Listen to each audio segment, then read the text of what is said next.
It's one of my favorite questions of the university students. Just think, kids, as I'm looking up at them, if you weren't afraid of anything. Nothing. Getting a bad grade, your parents not liking who you go out with, you want to drop out of school but you're afraid to because your dad will beat you. Just think if you weren't afraid of anything on the planet. Nothing. Where would you be? And I ask you the same thing. Steve Jobs was afraid of nothing. Warren Buffett is afraid of nothing. Bill Gates is afraid of nothing. Henry Ford was afraid of nothing. I'm afraid of nothing.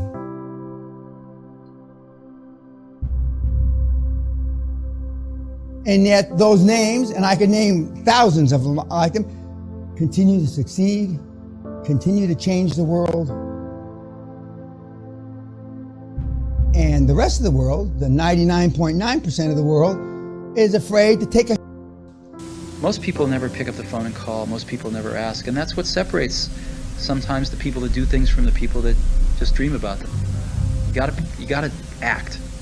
And you've got to be willing to fail. You've got to be willing to crash and burn.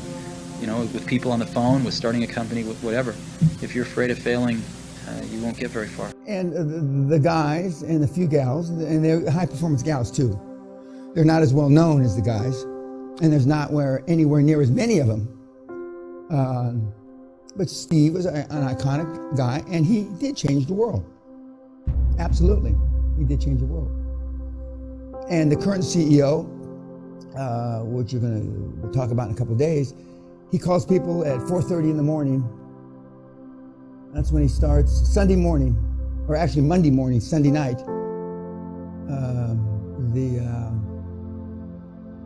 And all these guys are the same. Success leaves clues. If they're all not like you, what in the is that telling you?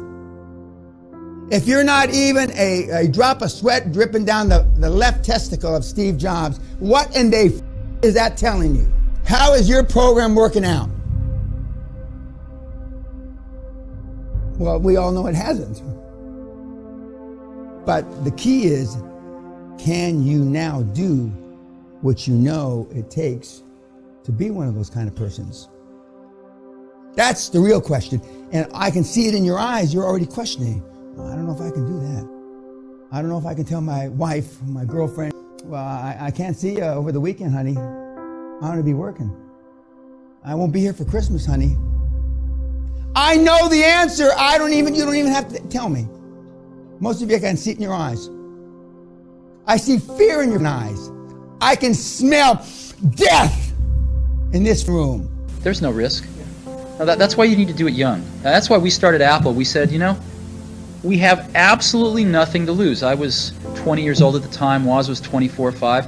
So we have nothing to lose. I mean, we have no families, no children, no houses. Woz had an old car.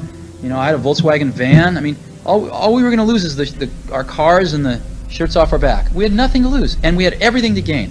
And we figured, even if we crash and burn and lose everything, the experience will have been worth 10 times the cost. So what did we have to lose? There was no risk. And that's, you know, I think that's a very healthy way to look at it. Some people say, well, you could have gone to college and been a lawyer. Well, you're right, but you can go to college and be a lawyer when you're 25. I mean, there's nothing that stops you from doing that. The only thing you really have in your life is time.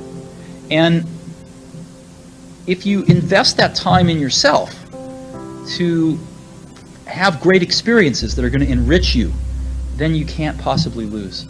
So I always advise people, don't wait. Do something when you're young, when you have nothing to lose, and keep that in mind. And I think that's the best way. Kevin also says working 24 hours a day isn't enough anymore. You have to be willing to sacrifice everything to be successful, including your personal life, your family life, maybe more. If you think it's any less, they're wrong and they will fail. Does that sound familiar? And he only just recently came out with this in the last few months. They all think it.